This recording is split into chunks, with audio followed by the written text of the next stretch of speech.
عقائد اہل سنہ والجماعہ. اور آپ کو جو موضوع دیا ہے انشاءاللہ it will blow us away. ٹھیک ہے. The inward and outward beauty of the Prophet sallallahu alaihi wasallam. And like Hamad Bhai was mentioning, we want to go away with a message, knowing of the Prophet sallallahu alaihi wasallam's inner and outer beauty. تو پیر صاحب کے بیان سے پہلے زوردار نعرہ ہو، ان کے استقبال ہو، ان کے شایان شان ہو، اور جتنی دور سے وہ آئے ہیں اتنی ہی بلند آواز ہونی چاہیے. نعرہ تکبیر، نعرہ تکبیر. There's so many faces, I don't know who's responding and who's not. If I can have a show of hand, and I know you've responded. Nare Takbir, Nare Risalat, Nare Risalat, Nare Tahqiq, اور Nare Haidari, Nare Haidari. جاری رہے گا.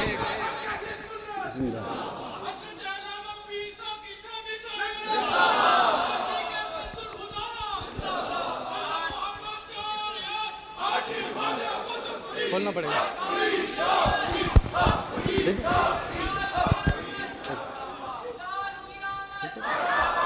الحمد للہ رب العالمین والصلاة والسلام علیک یا صفوة الانبیاء والمرسلین. اما بعد فاعوذ باللہ من الشیطان الرجیم. بسم اللہ الرحمن الرحیم. قال اللہ تبارک وتعالی فی القرآن الکریم وإنك لعلى خلق عظیم. صدق اللہ العظیم وبلغنا رسوله النبی الکریم.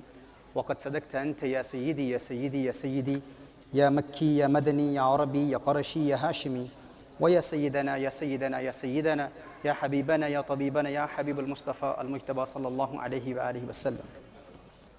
First and foremost, I would like to express my gratitude to all the organizers of this beautiful event and all the dignitaries, the ulama who have blessed us with their presence, the masjid committee, the great scholars and the great shuyukh. May Allah Jalla wa ala accept all your efforts of commemorating the birth of Rasulullah sallallahu alayhi wa alihi wa sallam. قال رسول الله صلى الله عليه وآله وسلم إن الله تعالى خلق آدم من قبضة قبضها من جميع الأرض فجاء بنو آدم على قدر الأرض فجاء منهم الأحمر والأبيض والأسود وبين ذلك والحزن والسهل والخبيث والطيب. Rasulullah sallallahu alayhi wa alihi wa sallam said that Allah Jalla wa ala created Adam alayhi salam from a handful of soil taken min jami' al-ard, from all over the earth. And the children of Adam alayhi salam were created according to their origin, according to the place where the soil belonged. Rasulullah sallallahu alayhi wa alihi wa sallam said, فَجَاءَ مِنْهُمُ الْأَحْمَرُ وَالْأَبْيَضُ وَالْأَسْوَدُ وَبَيْنَ ذَلِكَ. There is a difference between the temperaments, the personalities, the nature, and the characteristics of every human, which is based on the difference in their origin. Some people, the color of their skin will be red, some are white, some are black. وَبَيْنَ ذَلِكَ. And some of them are in between these colors. And the ulama have said that this doesn't only refer to the outward appearance of people. This also incorporates the different characteristics, temperaments, and personalities of people. Rasulullah sallallahu alayhi wa sallam then mentions that some of them are very soft people, gentle, humble, and some are sorrowful, some are evil, and some are good people. Now, in light of this hadith of Rasulullah sallallahu alayhi wa sallam, which is recorded in the Sunan of Abi Dawud and Jami' Tirmizi, if we reflect upon our day-to-day interactions with people, you will notice that people are different. Every human is different. Our temperaments, our personalities, our nature is different. And this difference is based on our origin, that place where our soil came from. You will see that some people are very humble, very soft, very gentle, like soft ground. And other people are very rigid, stubborn people, arrogant people, very strict kind of people, like solid ground. Some people are very generous, and their generosity can be likened to a fertile land. And others are very stingy, miserly people, like a barren field that doesn't produce any vegetables or any fruits. Now, humans are different. The way the nature of this planet Earth is different. So wherever the soil came from, that had an impact upon the temperaments and the personalities of people. And this is explained in this hadith of Rasulullah sallallahu alayhi wa alihi wasallam. Now, in light of this hadith of the Prophet sallallahu alayhi wa alihi wasallam, when we study the seerah of Rasulullah sallallahu alayhi wa alihi wasallam, we understand that Rasulullah sallallahu alayhi wa alihi wasallam has taught us how to deal with different personalities. You know, the way we walk on solid ground is different from the way we walk on soft ground. For instance, the way you walk on the footpath on the streets is different from the way you walk on sand in the desert. So in the same way, it is important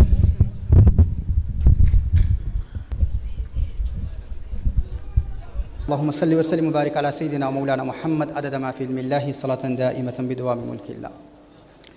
So as I was saying, that the way we walk on different grounds differently, in the same way, we as humans, we should learn the art of how to deal with different people, with different personalities, in order for us to improve in our interpersonal human relations skills. And the best teacher of this science, the best guide of this science, the best teacher of this art of human temperaments is none other than the one whose Mawlid we are celebrating today, Muhammadur Rasulullah sallallahu alayhi wa sallam. I have delivered multiple lectures on the science of human personality and human temperaments.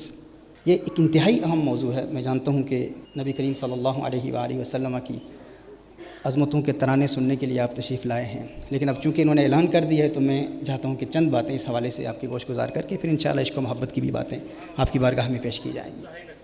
چونکہ یہ اہم مسئلہ ہے human temperaments میں. امام مالک رحمہ اللہ ارشاد فرماتے ہیں کہ انسان کی دو پیدائشیں ہیں. Every human has two birthdays. Two births. One birth is the day he was born, and the second birth of every human is the day when he discovers his talent. جس دن انسان کو اس بات کا علم ہو جاتا ہے کہ اللہ نے مجھے بنایا کیا ہے, میری خدا داد صلاحیتیں کیا ہیں. بھائی ایک بندے کو اللہ نے انجینئر بنایا اور ساری زندگی کوشش کرتا ہے ڈاکٹر بننے کی. ایک بندے کو اللہ نے ٹیکسی ڈرائیور بنایا ہے اور وہ بزنس مین بننے کی کوشش کر رہا ہے. ایک بندے کو اللہ جل وعلا نے بزنس مین بنایا ہے اور والدین کہہ رہے ہیں تم میڈیکل ڈاکٹر بن. وہ ساری زندگی کوشش کرتا ہے, کامیاب نہیں ہوتا. کیوں؟ کیونکہ اس نے اپنے ٹیلنٹ کو ابھی تک ڈسکور ہی نہیں کیا. امام مالک ارشاد فرماتے ہیں کہ جس دن تو نے اپنے ٹیلنٹ کو ڈسکور کر لیا سمجھ لے تیری حقیقی پیدائش ہو گئی. اب ہمیں یہاں کتنے لوگ بیٹھے اسے پتہ ہی نہیں ہے. بھائی اب احمد رضا جماعتی صاحب کی طرح اگر میں نعت خوان بننے کی کوشش کرتا, ساری زندگی غرارے کرتا رہتا ہے, اپنا گلا صاف کرتا رہتا, تو میں نہ بن پاتا. ہم اپنے بچوں کے ٹیمپرمنٹس کو نہیں جانتے. ہمیں نہیں پتہ کہ کون سینگوین ہے, کون کلیرک ہے, کون فلیگمیٹک ہے, کون میلنکالک ہے. اب سینگوین کلیرک ایک جذباتی قسم کا بندہ ہے, یعنی ایک بہت پیشنیٹ انسان, ایک بہت سخت مزاج انسان. اب اس میں لیڈرشپ کوالٹیز ہوتی ہیں. کلیرک میں لیڈرشپ کوالٹیز ہوتی ہیں, وہ لیڈر ہوتا ہے لیکن اس کا سینس آف ہیومر اچھا نہیں ہوتا. بڑا غصیلا انسان ہوتا ہے, بڑا جذباتی انسان ہوتا ہے, لیکن اس کے اندر ایک صلاحیت ہوتی ہے کہ وہ لیڈرشپ کوالٹیز رکھتا ہے.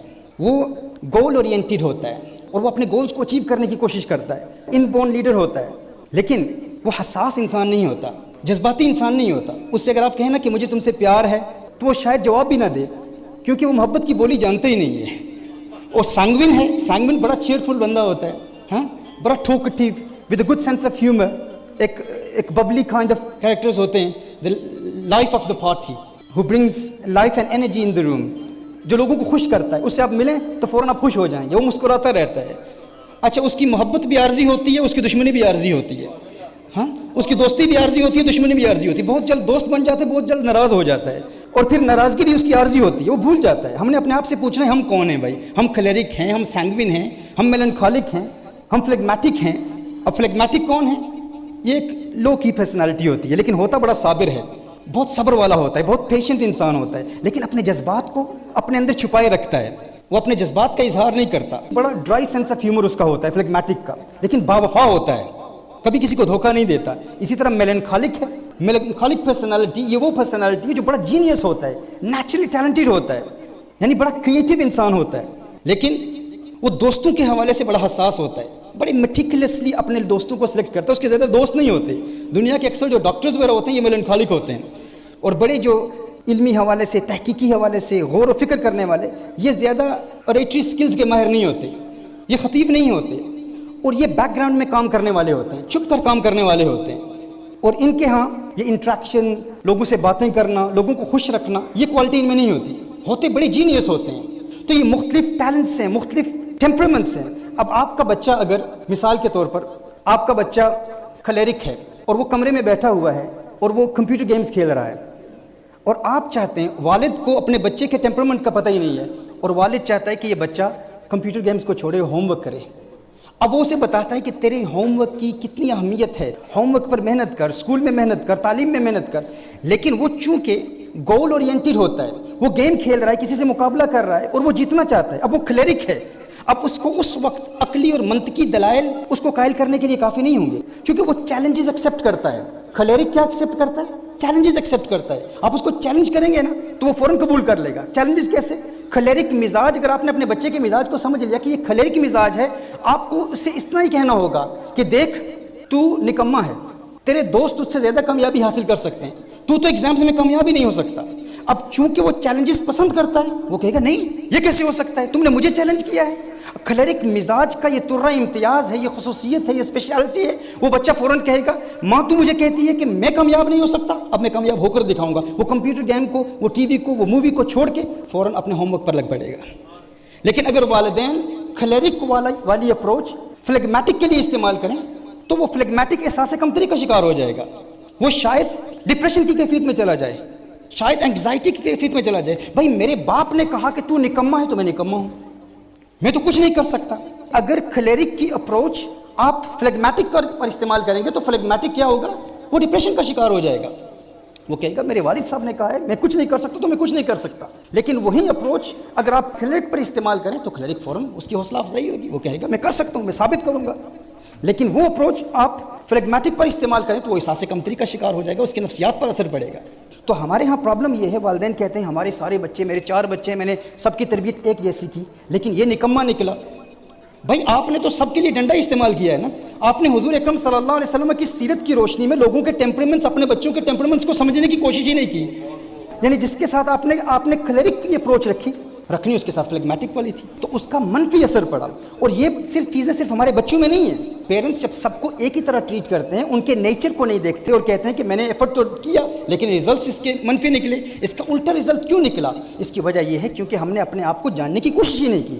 اور یہی معاملات ہمارے علماء میں بھی ہیں, ہمارے شیوخ میں بھی ہیں, ہمارے اسکالرز میں بھی ہیں, یہی ہمارے پولیٹیکل لیڈرز میں بھی ہیں.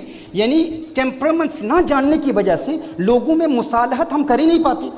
ہم ڈنڈا استعمال کرتے ہیں, کسی میں ذرا سا انحراف دیکھا ہم ایک ہی ڈنڈا سب پر استعمال کرتے ہیں. اب کہیں کہیں تو چل جاتا ہے لیکن کہیں نہیں چلے گا. اس میں ایسے سنجیدہ لوگوں کی ضرورت ہوتی ہے جو حضور اکرم صلی اللہ علیہ وسلم کی سیرت کے ان اصولوں کو اپلائی کرتے ہیں. اب دیکھیں, آپ ہر جگہ ڈنڈا استعمال کریں گے, ہر ایک پر غصہ کریں گے, کہیں کام آ جائے گا. اگر وہ بھی آگے سے کوئی بدماش نکلا, اب ہر طرف ہر ایک کو ایک طریقے سے ہم نے ٹریٹ نہیں کرنا. وہ کہتے ہیں نا کہ ہر موری وچ انگل دینا اے نہیں کم چنگیرا, مت اگے کوئی بیٹھا ہوئے باشک ناگ وڈیرا. اب پتہ نہیں آپ کو میری یہ باتیں سمجھ آ رہی ہیں کہ نہیں. وہ آگے جو بیٹھا ہوا ہے وہ بھی شاید کھلیرک ہو, ہاں, پر مورکھ نو کے پند نصیحت, پتھر نو کی پالا, دودھ اندر کاگ نو ہے یہ انت کالے دا کالا. دودھ کے اندر کبے کو نہلانے کی کوشش کریں اس نیت سے کہ اس کا رنگ بدل جائے گا, تو اس کا رنگ تو نہیں بدلے گا. بھائی جو اس کا ٹیمپرمنٹ ہے وہ وہی رہے گا. دودھ میں ڈالیں کہ وہ سفید ہو جائے گا, وہ سفید نہیں ہوگا. تو اس لیے میں عرض کر رہا تھا کہ نبی کریم صلی اللہ علیہ وآلہ وسلم کی سیرت کے حوالے سے جو میں نے پہلے تمہید باندھ دی تھی, چونکہ یہ تھوڑی سی ڈسٹریکشن ہو گئی ہے, لیکن میں یہ چاہتا ہوں کہ حضور اکرم صلی اللہ علیہ وسلم کی تعلیمات کی روشنی میں چند اہم باتیں آپ کے گوش گزار کروں. اور ٹیمپرمنٹس کا چونکہ ایک پورا سبجیکٹ ہے, اگر اس پر میں بات کرتا رہا, یہ سائنس پڑھاتا رہا تو پھر بہت وقت درکار ہے, اور حسن مصطفیٰ صلی اللہ علیہ وسلم کی بھی بات کرنی ہے. یہ مثالیں ہم حضور اکرم صلی اللہ علیہ وسلم کی ذات, حضور اکرم صلی اللہ علیہ وسلم کی سیرت کی دیکھتے ہیں صحیح بخاری اور صحیح مسلم شریف کی حدیث کی روشنی میں کہ نبی کریم صلی اللہ علیہ وآلہ وسلم مختلف صحابہ سے کس طرح پیش آتے تھے, یعنی موٹیویٹ کیسے کرتے تھے, انہیں خوشیاں کیسے دیتے تھے. There is a hadith in Sahih Bukhari and Sahih Muslim, muttafaqun alayhi hadith. Once Rasulullah sallallahu alayhi wa alihi wasallam was traveling with his companions. Sayyidina Jabir bin Abdullah radiyallahu ta'ala anhu, a famous companion of Rasulullah sallallahu alayhi wasallam, he was also traveling with the beloved of Allah sallallahu alayhi wa alihi wasallam. Now he was riding a very weak camel because of his poverty, and he was left behind in the caravan. And according to the sunnah of Rasulullah sallallahu alayhi wasallam, sometimes, occasionally, Rasulullah sallallahu alayhi wasallam, when he would travel with his companions, the beloved of Allah sallallahu alayhi wasallam would stay right behind the caravan, right at the end. And this is one of the manifestations of the mercy of Rasulullah sallallahu alayhi wasallam, that he would like to keep an eye on his companions. Rasulullah sallallahu alayhi wasallam witnessed this, that Jabir bin Abdullah radiallahu ta'ala anhu is right at the back. So Rasulullah sallallahu alayhi wasallam approached Jabir bin Abdullah. And Rasulullah sallallahu alayhi wasallam said to Jabir bin Abdullah, "Oh Jabir," who was a very young man at that time. Rasulullah sallallahu alayhi wasallam said to Jabir, "What's wrong with you? Why are you so upset?" Sayyidina Jabir bin Abdullah radiallahu ta'ala said, "Ya Rasulullah sallallahu alayhi wasallam, you know that my father was martyred in the battle of Uhud. And my father left behind 9 daughters, and I have the responsibility of 9 sisters. And my father left huge debt, and that's my responsibility. And the creditors are always demanding the payment. And that is something that upsets me, Ya Rasulullah sallallahu alayhi wa sallam. And look at my state. The camel that I have, it is a very weak camel, and it is slowing me down." Rasulullah sallallahu alayhi wa sallam said, "Oh Jabir, kneel it down." He knelt it down. Rasulullah sallallahu alayhi wa sallam knelt his camel down. And the beloved sallallahu alayhi wa sallam said to Sayyidina Jabir radiallahu ta'ala anhu, "Oh Jabir, give me the whip." Or according to one narration, Rasulullah sallallahu alayhi wa sallam said, "Break a branch of a tree and give me the branch." So he broke a branch of a tree and he gave it to Rasulullah sallallahu alayhi wa sallam. And according to the other hadith, he gave the whip to Rasulullah sallallahu alayhi wa sallam. And the Prophet sallallahu alayhi wa sallam very gently struck the camel. And suddenly the camel became very energetic, very lively, healthy and strong. This was the miracle of Rasulullah sallallahu alayhi wa sallam. That the beloved sallallahu alayhi wa sallam struck the camel, and that weak camel then became very powerful, very strong and healthy. Sayyidina Jabir bin Abdullah radiallahu ta'ala, immediately he sat on the back of the camel and he continued with the journey. The Prophet sallallahu alayhi wa sallam started a conversation with him. And remember the hadith that I mentioned before, how to treat people according to their temperaments, according to their age, according to their needs. The beloved of Allah sallallahu alayhi wa sallam said to Jabir, now look at the topic Rasulullah sallallahu alayhi wa sallam chose. Young people, generally, normally, what are young people concerned about? They want to get married. They're worried about their livelihood. So Rasulullah sallallahu alayhi wa sallam said to Jabir bin Abdullah radiallahu ta'ala anhu, "Oh Jabir, are you married?" He said, "Ya Rasulullah sallallahu alayhi wa sallam, yes, I got married." The Prophet sallallahu alayhi wa sallam said, "Did you get married to an unmarried young girl, or did you get married to someone who was already married before and then she was divorced?" Jabir bin Abdullah radiallahu ta'ala anhu said, "Ya Rasulullah sallallahu alayhi wa sallam, I got married to an older woman who was married before and then she was divorced." Rasulullah sallallahu alayhi wa sallam smiled. And then the Prophet sallallahu alayhi wa sallam said, "Why didn't you get married to a young girl that could play with you and you could play with her?" Sayyidina Jabir bin Abdullah radiallahu ta'ala anhu replied, and he said, "Ya Rasulullah sallallahu alayhi wa sallam, I have 9 sisters, and my intention was that I will get married to someone who is older so that she can raise my 9 sisters like a mother." Rasulullah sallallahu alayhi wa sallam observed the state of Jabir bin Abdullah radiallahu ta'ala anhu, that he is a wise man, a young man who sacrificed his pleasures for the sake of his sisters.